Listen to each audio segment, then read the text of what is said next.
Hi everybody, this is Mr. Roche. We are working with Pente, and we are working on doing the capture part of the program, okay? And what I'd like to do is we were working last class on doing horizontal captures, meaning that when you have two stones lined up together like this, when another stone comes through here, you can capture it, okay? And the program also should allow for situations where you might even make like a double capture. I'm kind of stockpiling all these white ones. To go something like this, like that, okay?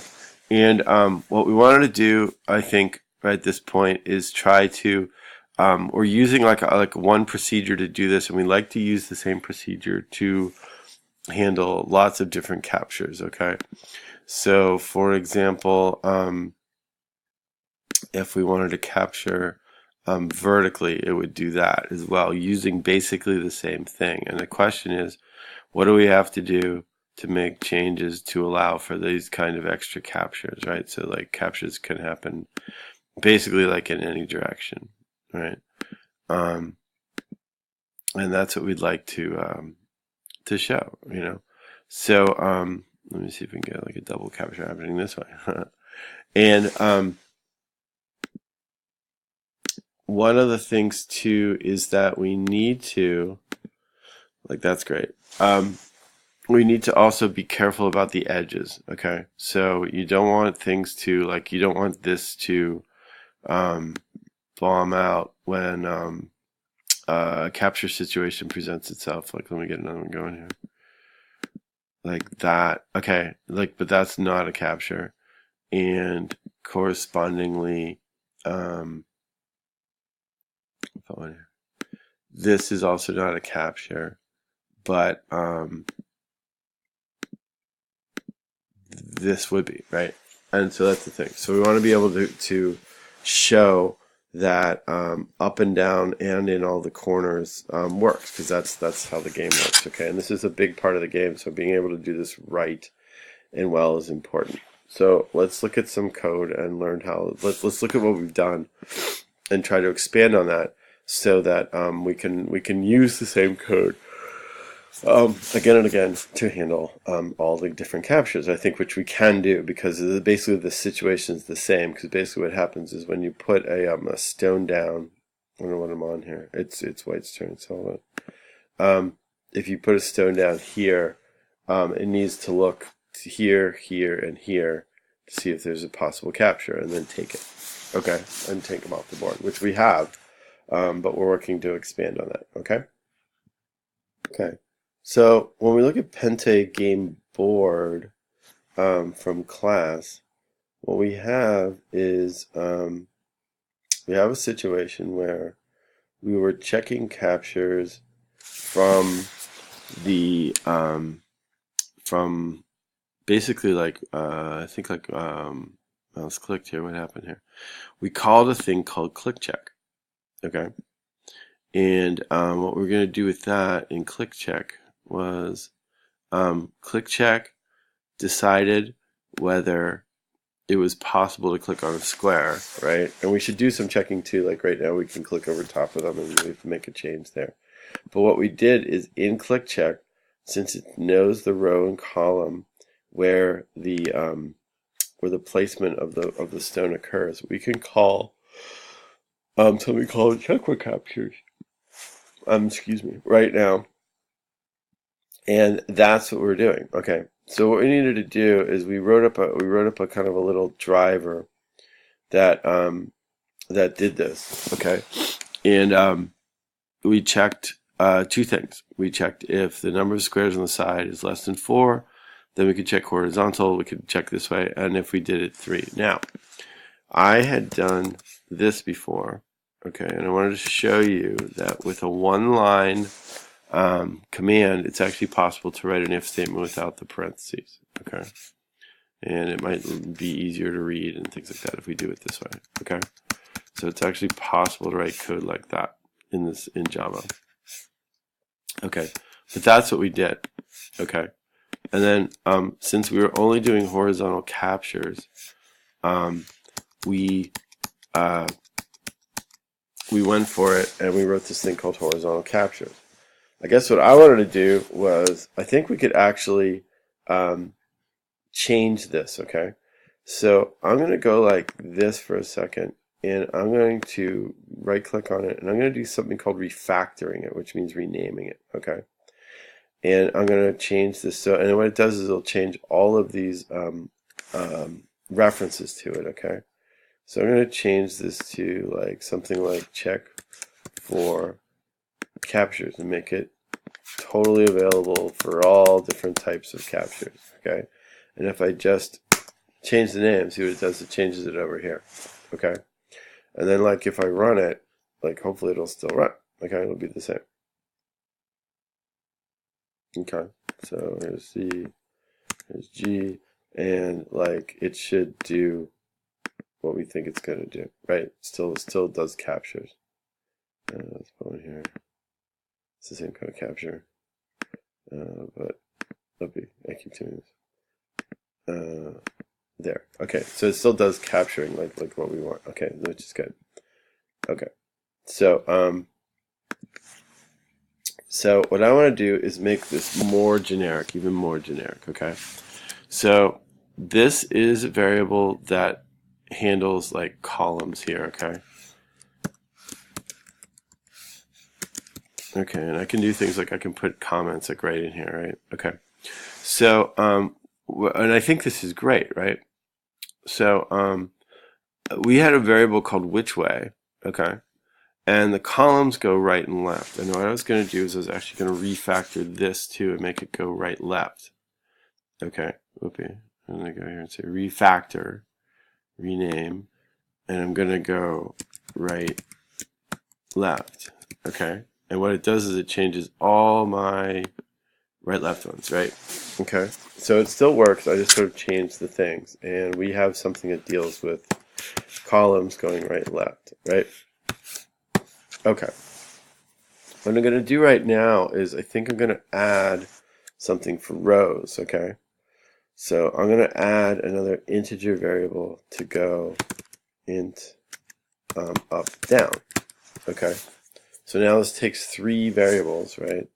And what I'm going to do is I'm going to add another, like a 0 here, because I don't want it to go up and down at all when I'm doing the right left horizontal checks, okay?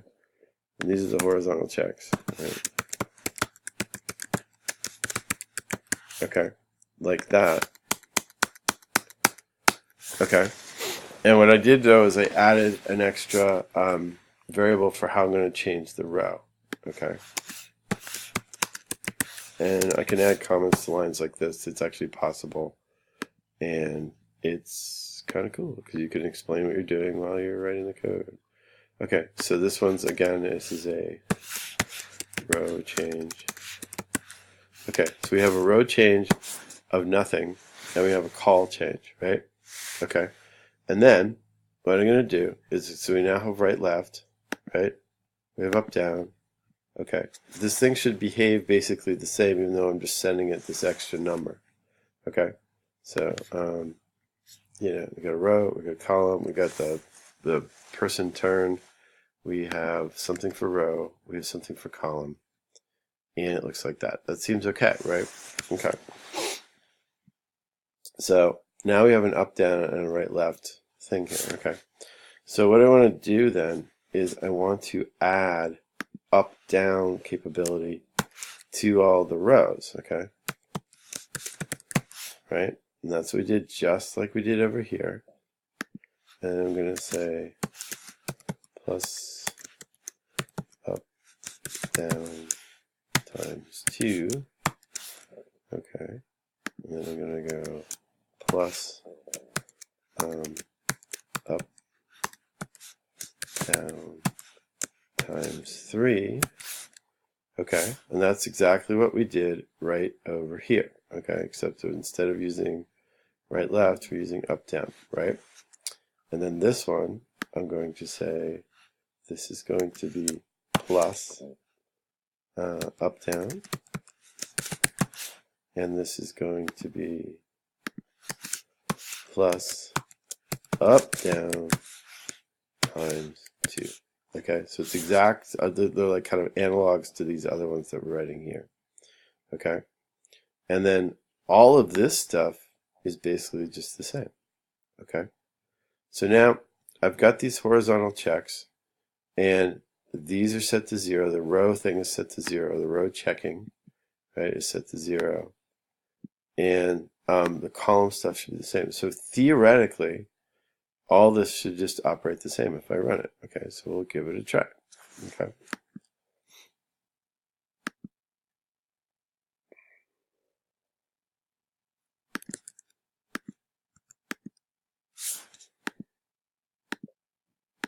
Okay, so that's still the same, right?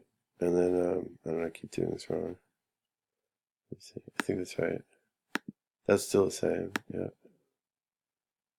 We can try like a, maybe a double one somehow, right? I guess I can't do it. Oh, I blew it. Okay.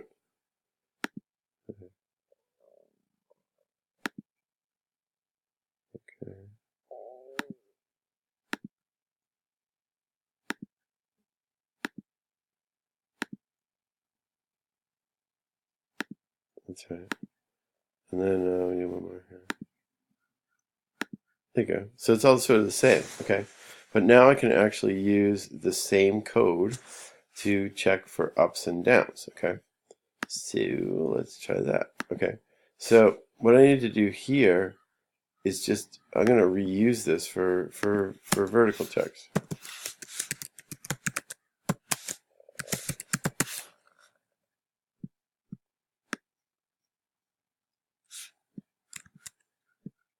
Okay, and it'd be great to make this into a loop, but this is like the same check, except we're going to deal with rows. Okay, so we're going to go like this. I'm going to say row capture. This one, this is the one that's moving down, so I want to move down by doing this and change the row column thing to be 0. Okay, and this one is for the, this is going left, and this is going to go up. So I'm going to change this to row, right? Try to make these look the same. Row, column, I'm going to change this one to -1 and 0. And now it does 4 extra checks with the same kind of software. Okay? It's just that this is fairly sophisticated because it can use lots of different like variables to make it turn. Okay, and then this someday could be a great loop. We're not going to get to that today, but let's just kind of do this so we can see it. And if we run it, let's hope it works. Here we go. Okay, so now we have this. See, captured. That's good. And then let's see. For blue, let's try this here. And then put one here. Oh, I blew it. See, capture, right? That's good, right? And then the thing you gotta do too is check the corners. And that's why we have these things here. I don't think it's a great idea to put them all together. I know some people in class were thinking about that.